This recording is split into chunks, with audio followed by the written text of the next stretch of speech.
नमस्कार, मैं Somu Singh, assistant professor faculty of education, Banaras Hindu university, अपने course information and communication technology for prospective teachers में आपका स्वागत करता हूं।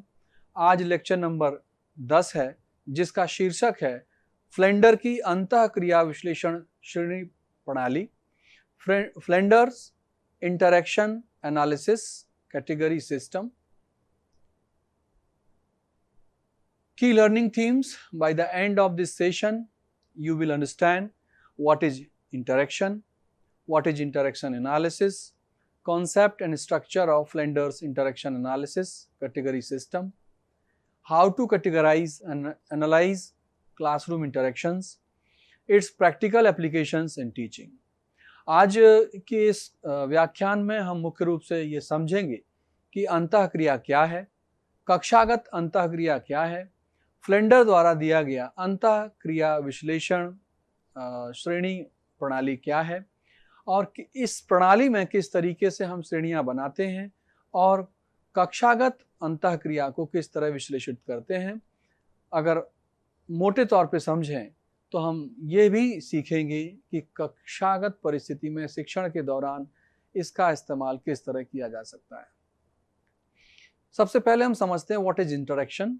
Interaction means sharing ideas and thoughts between two or more people. It may be verbal and non-verbal.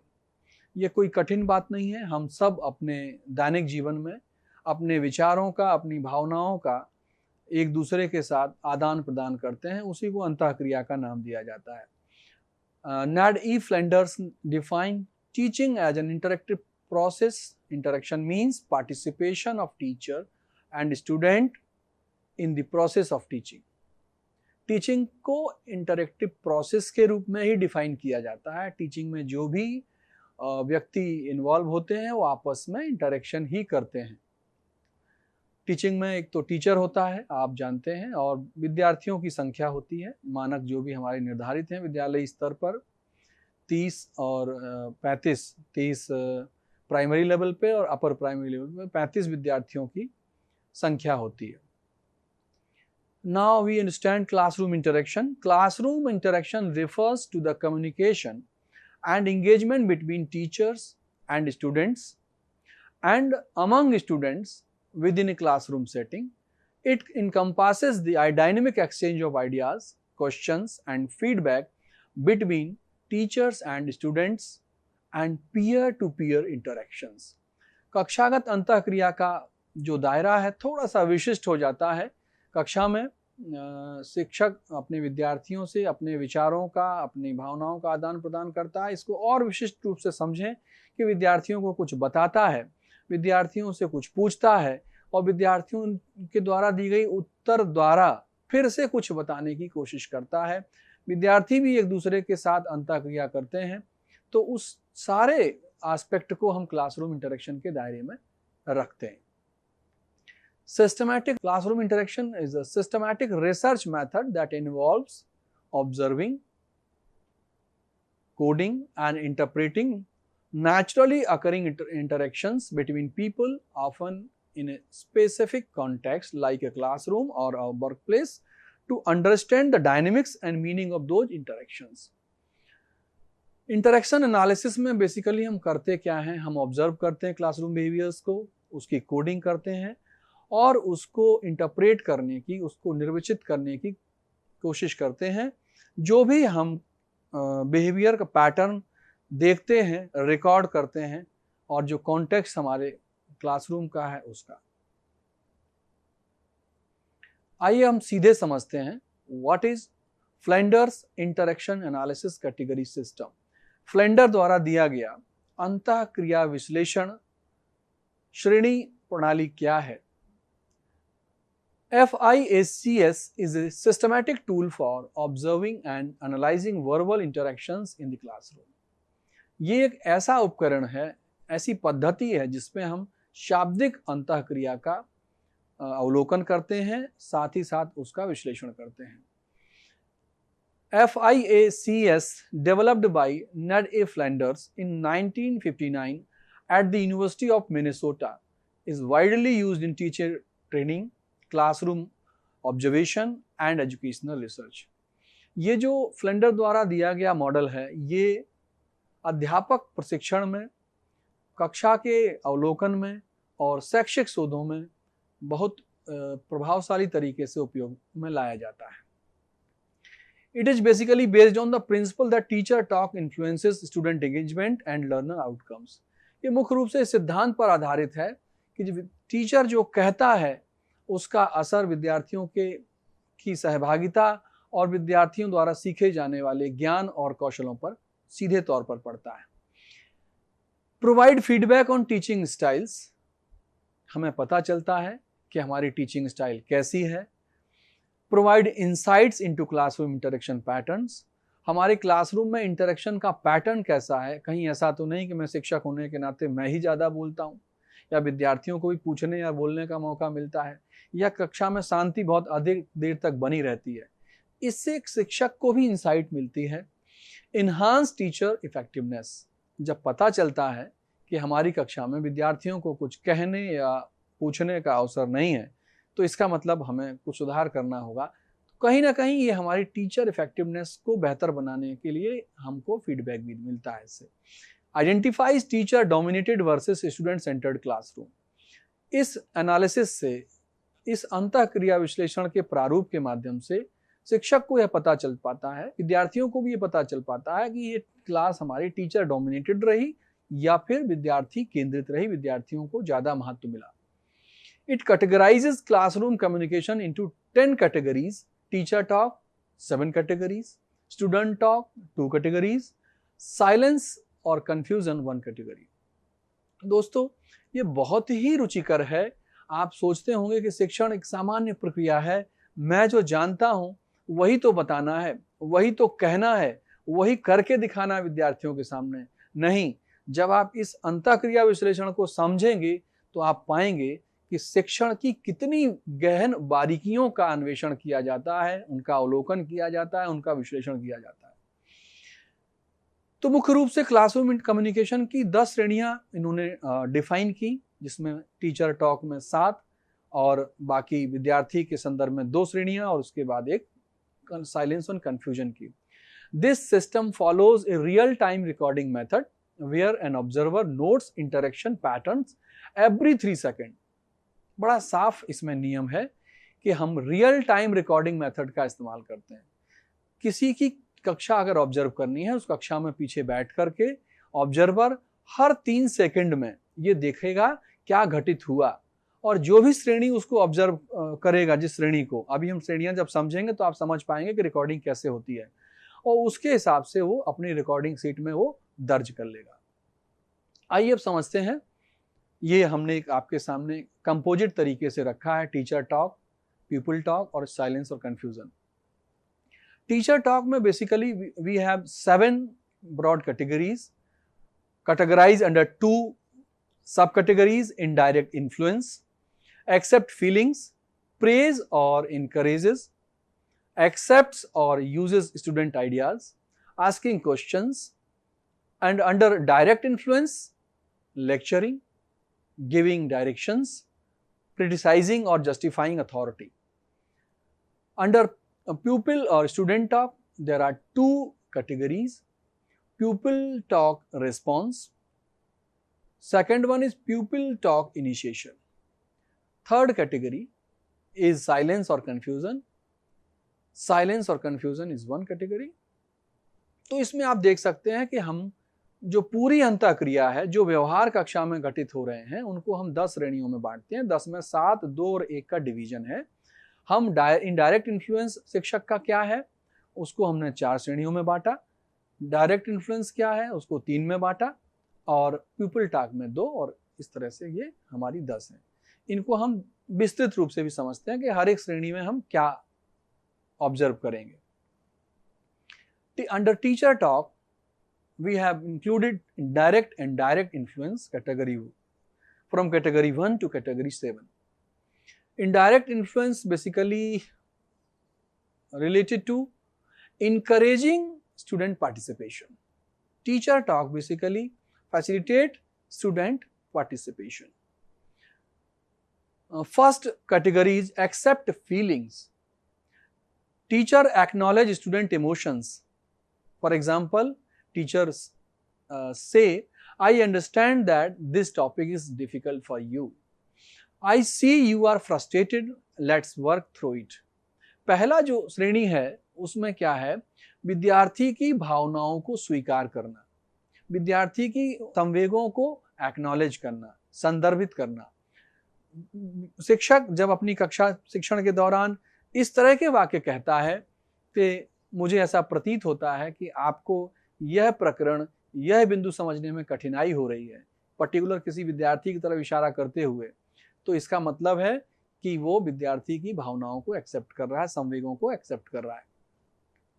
वो कहता है कि मुझे लगता है कि तुम बहुत परेशान हो, इस प्रश्न को हल करने में तुमको सबसे अधिक कठिनाई हो रही है. ये सारे जिस तरह के व्यवहार हैं वो इस श्रेणी के अंतर्गत रखे जाते हैं. सेकंड वन इज प्रेजेस और encourages. If teacher provides positive reinforcement, he or she is motivating students, his or her behavior comes under this category.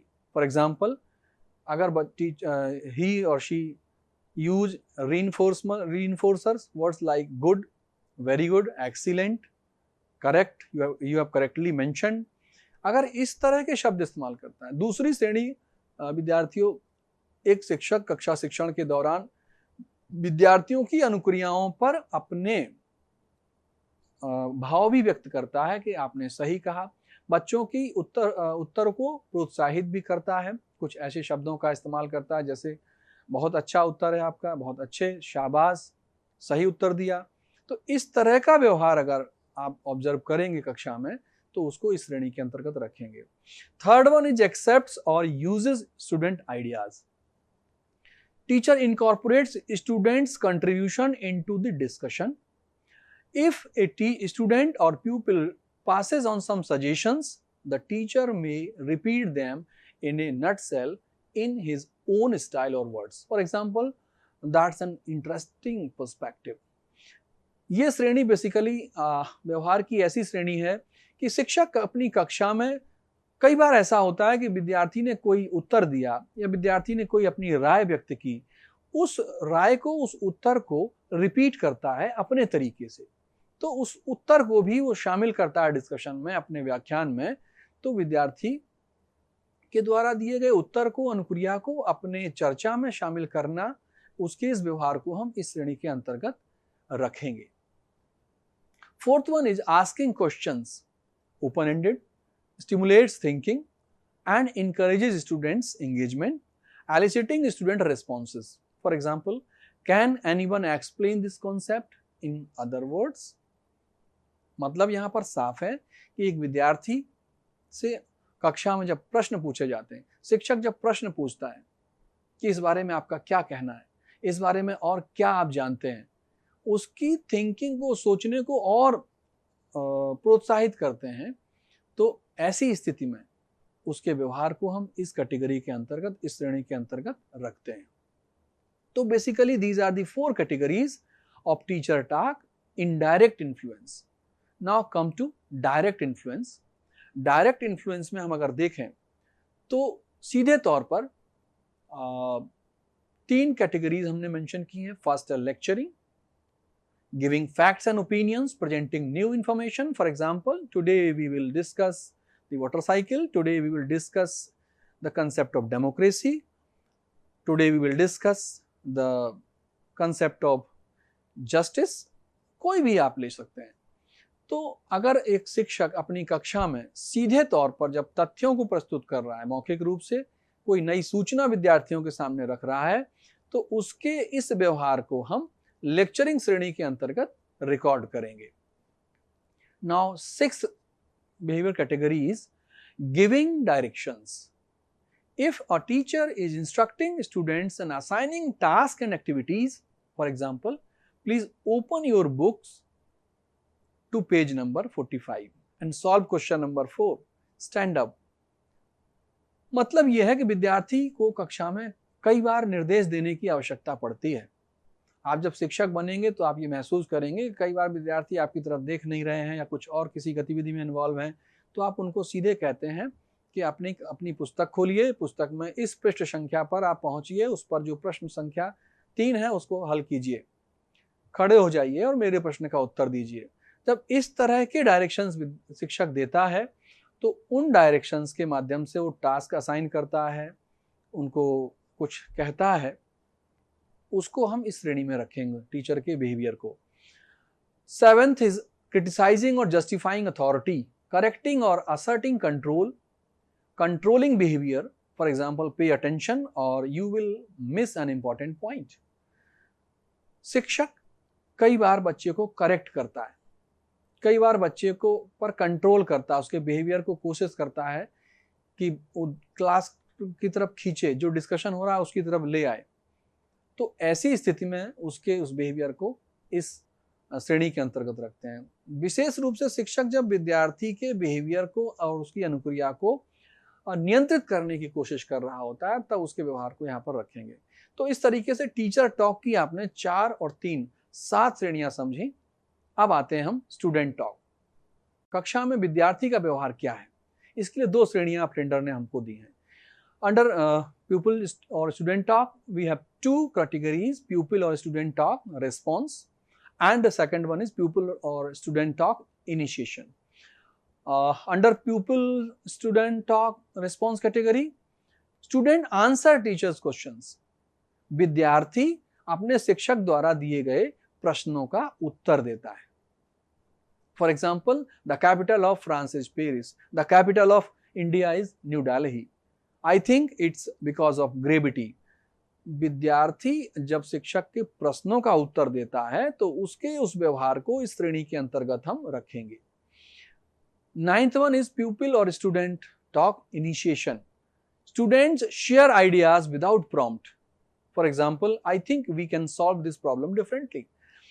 इस श्रेणी का तात्पर्य है कि विद्यार्थी बिना प्रश्न पूछे ही अपने विचार शिक्षक के समक्ष रखता है कि सर मेरे पास इस प्रश्न को हल करने का एक दूसरा तरीका है, मैं इस बारे में एक नया उदाहरण आपको सर देना चाहता हूं। ऐसे व्यवहार को हम इस श्रेणी के अंतर्गत रखते हैं जिसमें विद्यार्थी स्वतः पहल करता है। थर्ड ब्रॉड कैटेगरी साइलेंस और कंफ्यूजन, कैटेगरी 10। साइलेंस और confusion means pauses during your lecture, during your class. Silent thinking, if you have asked questions, students are silent and they are thinking, these behaviors comes under silence or confusion category.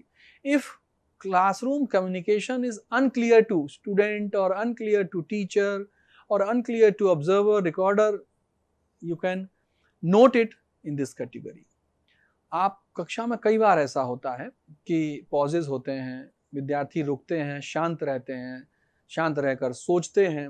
ऐसी परिस्थिति में वो जो व्यवहार है वो इस श्रेणी में आएगा। या कभी कभार उनके द्वारा कही गई बातें, उनके द्वारा दिए गए वक्तव्य, चाहे शिक्षक द्वारा दिए गए, उनके द्वारा अस्पष्ट होते हैं, समझ में नहीं आते हैं, तो हम ये 10वीं श्रेणी में उसको रखेंगे। तो हमने 10 मुख्य श्रेणियां समझी जो कक्षा में कुल व्यवहार होते हैं शिक्षक के साथ, विद्यार्थी की 2 और एक साइलेंस। इनके माध्यम से हम क्लासरूम इंटरेक्शन का एनालिसिस करते हैं। प्रोसीजर क्या है एक बार और समझ लें। Procedure of observation and encoding procedure. The observer positions themselves in the classroom where they can clearly see and hear all participants.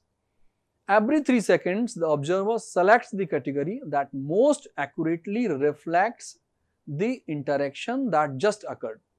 This results in 1 tally every 3 seconds, equivalent to 20 tallies per minute, 100 tallies in 5 minutes, and 1200 tallies over an hour. यहाँ बहुत साफ तौर पे ये बात समझने की है जो मैंने आरंभ में भी कही कि कक्षा में ऑब्जर्वर को किसी एक ऐसे स्थान पर बैठना होगा जहां से वो सारे विद्यार्थियों को देख सके, शिक्षक को देख सके और साफ उसको सुनाई दे सके, और प्रत्येक 3 सेकंड में उसको ध्यानपूर्वक अवलोकन करना है शिक्षक और विद्यार्थियों के व्यवहार को, और जो भी व्यवहार उसको दिखता है तुरंत उसके लिए जो एप्रोप्रिएट कैटेगरी है, जो उपयुक्त श्रेणी है, उसको हिसाब से वो नंबर लिख लेगा। हर 3 सेकंड पर वो एक टैली करेगा, हर एक मिनट में इस तरीके से 60 सेकंड होते हैं 1 मिनट में, तो 20 टैली लगाएगा, 5 मिनट में 100 टैली हो गई और 1 घंटे की कक्षा में 1200 टैली उसको लगानी है। During this process only the serial numbers of the interaction categories are noted. The observer records these numbers on a coding sheet throughout the observation. Observation के दौरान उसे केवल जो सीरियल नंबर उसको नोट करना होता है। बेसिकली होता क्या है, जब आप ऑब्जर्व खुद भी करें, किसी क्लास में कभी ऑब्जर्व करके आप देखिए, आप जब पीछे बैठेंगे तो आप टीचर तो अपना टीचिंग कर रहा है और टीचिंग के दौरान डिफरेंट एक्टिविटीज करेगा, डिफरेंट बिहेवियर्स करेगा। जो बिहेवियर जब आपको दिखेगा उसी बिहेवियर के अनुरूप श्रेणी का नंबर वहां पर आपको लिख देना है। इसके लिए सबसे जरूरी है कि सारे नंबर 10 के 10 आपको श्रेणियों के नंबर याद होने चाहिए। After the observation session concludes, the observer moves to a separate space to analyze the recorded data based on the serial numbers. Recording these category numbers is called encoding, while interpreting and describing behavior based on the codes is called decoding. जैसा मैंने आपसे कहा, जैसे ही आप लिख लेते हैं serial numbers को पूरे 1 घंटे में, तो आप सेपरेट किसी पृथक स्थान पर जाकर के उसका आप एनालिसिस कर सकते हैं। बिहेवियर को आप कोडिफाई कर रहे हैं, इनकोडिंग उसे कहेंगे। आप श्रेणी दे रहे हैं, कुछ देखा आपने और लिखा 5 नंबर, विद्यार्थी ने, शिक्षक ने अगर कोई व्याख्यान दिया, कोई तथ्य बताया तो उधर आपने लिखा 5, तथ्य और बताया तो लिखा 5। इस तरीके से आप जब लिख रहे हैं तो इसको एनकोडिंग कहते हैं। और जब आप इसको डिस्क्राइब करने जाएंगे कि क्या बिहेवियर है तो उसको डिकोडिंग कहते हैं। तो लास्ट में मैंने लिखा है, observer must memorise the serial numbers of all the categories to ensure accurate and efficient observation. बिल्कुल आप तभी कर पाएंगे जब आपको सारे नंबर्स याद होंगे। There are some ground rules for recording. Rule number 1, if uncertain between 2 or more categories, select the one numerically farthest from category 5. For instance, choose 3/4 and 9/8.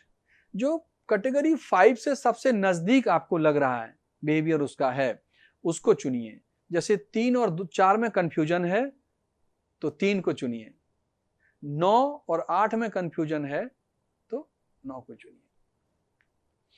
Rule number 2 is, if the teacher's overall tone has consistently been direct or indirect, do not classify it differently unless there is a clear indication of change. अगर शिक्षक का जो tone है कभी प्रत्यक्ष है कभी अप्रत्यक्ष है और आप तय नहीं कर पा रहे हैं तो आप क्लियर कट उसको मेंशन मत कीजिए, तो आप उसको क्लासीफाई अलग से मत कीजिए, किसी एक ही श्रेणी में आप रखिए। Rule number 3 is, observers should ignore personal biases and disregard the teachers intentions. Teachers के पर्सनल बायसेस को इग्नोर करना चाहिए। उसका कुछ व्यक्तिगत पूर्वाग्रह है जो आपको ऑब्जर्व किया आपने किसी विद्यार्थी के प्रति या किसी वैसी स्थिति में, आप उसको इग्नोर करिए। Rule number 4 is, if multiple categories are evident within 3 second span, record each distinct category.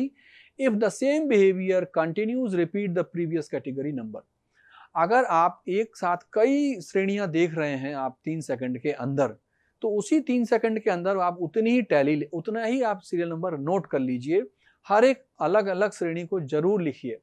और अगर वही व्यवहार रिपीट हो रहा है, पुनः वही व्यवहार आपको दिख रहा है, तो आप कैटेगरी नंबर को रिपीट करते जाइए हर 3 सेकंड के बाद। Rule number 5 is, for silence or confusion lasting beyond 3 seconds, enter category 10 for every 3 second segment. अगर शांति बहुत देर तक बनी हुई है तो हर 3 सेकंड के बाद आप उस श्रेणी का नंबर जरूर लिखते जाइए, टैली बढ़ता जाएगा। 3 सेकंड पर 1, अगले 3 सेकंड पर फिर 1, अगले 3 सेकंड पर फिर 1, तो 9 सेकंड में 3 आप बार उस लिखेंगे उसको आप। Rule number 7 is, when a student gives a specific expected answer to a chosen question, or when multiple students respond together, mark it as category 8. जब आपको लगता है कि बच्चे ने कोई स्पेसिफिक आंसर, विशिष्ट और प्रत्याशित उत्तर दिया है किसी प्रश्न पर, या एक साथ कई बच्चे उत्तर दे रहे हैं, तो उस बच्चों के उस व्यवहार को कैटेगरी 8 में रखिए। जो मैंने आपको कहा, pupil student response. Now come to constructing interaction matrix. After encoding or observation procedure of interaction, the coded behavior are written in 10 by 10 tables. This 10 by 10 table is a matrix. Basically जब हमने code कर लिया तो फिर हम एक जो coded behaviour है उसका एनालिसिस भी करना चाहते हैं। उस एनालिसिस के लिए एक मैट्रिक्स बनाई जाती है जिसमें 10 पंक्तियां होती हैं, अभी एक चित्र के माध्यम से दिखाएंगे, और 10 कॉलम होते हैं, और इस मैट्रिक्स में हम उस रिकॉर्डेड डेटा को फिल करते हैं। The category numbers of the recorded seats are tabulated in the matrix table. Each number is entered in sequence pairs used twice, first as the first and second as the second. हम उस matrix table में हम pair बना करके entry करते हैं। हम pair में ये देखते हैं कि पहला जो होगा वो अभी नेक्स्ट जो हमारा बिंदु है उसमें स्पष्ट हो जाएगा आपको। The first number of the pair represents the row and the second number of the pair represents the column. For example, an observation recorded is 5, 4, 3, 10, 6, 2, 6, 1, 8 and 2. अगर आपने इस तरीके से रिकॉर्ड किया है स्टूडेंट ने बिहेवियर को, hence the beginning and end of the coding should have the same number of the categories. It is a tradition of adding the number 10 at the beginning, at the end. Hence the above number will be written this way: 10, 5, 4, 3, 10, 6, 2, 6, 1, 8, 2, 10. ये एक तरीका है जो recorded observations हैं कि हम उसके पहले 10 लगा लेंगे और अंत में 10 लगा लेंगे, और एक हम पेयर बनाएंगे। अगली स्लाइड से क्लियर हो जाएगा कि हम किस तरीके से पेयर बनाएंगे। This is a table reflecting table taken from the book Essentials of Educational Technology by S.K. Mangal and Uma Mangal. आपको स्पष्ट दिख रहा होगा 10, 5 को पहला पेयर, 5, 4 को दूसरा पेयर, 3, 10 को चौथा पेयर। इस तरीके से हमने जो रिकॉर्डेड ऑब्जर्वेशंस हैं उसको हमने पेयर कर लिया। ओरिजिनल डेटा दिया गया है, उसके बाद जो 10 हमने ऊपर नीचे जोड़ा वो दिया गया है, फिर हमने पेयरिंग कैसे की है ये दिया गया है। नाउ कम टू जो 10 by 10 की मैट्रिक्स की मैं बात कर रहा था आपसे। दिस इज द मैट्रिक्स जिसमें आप देखिए there are 10 rows and there are 10 columns, categories representing categories. यहाँ बहुत स्पष्ट रूप से आप देखेंगे कि आप पेयर को इसमें आप रो और कॉलम के रूप में आप मैप करते हैं और एक टैली लगाते हैं बीच में। जैसे आप रो में देखें 10वें नंबर की कैटेगरी पहले नंबर में आपको 6वें नंबर पे दिख रहा है, एक टैली लगा हुआ है। दूसरा और 6वां उसमें आपको टैली दिख रहा है, टैली स्लैश करके लगा हुआ है, और राइट साइड में भी टोटल किया है हमने और नीचे भी टोटल किया हुआ है। हर एक सेल में आपको टैली लिखेगा, नंबर ऑफ टैलीज यहां पर लगाए जाएंगे जिनको आप काउंट करेंगे और सामने उसका टोटल होगा हर एक सेल में।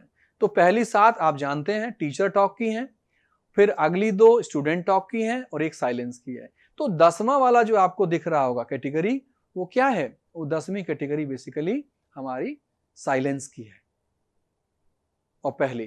तो इस मैट्रिक्स से आप बहुत साफ समझ जाएंगे कि कहां ज्यादा बिहेवियर ऑब्जर्व हुआ है, किस टीचर ने क्या ज्यादा किया है। कुछ सूत्र हैं जिनको और भी आप ध्यान से अगर देखें कैसे एनालिसिस किया जाता है।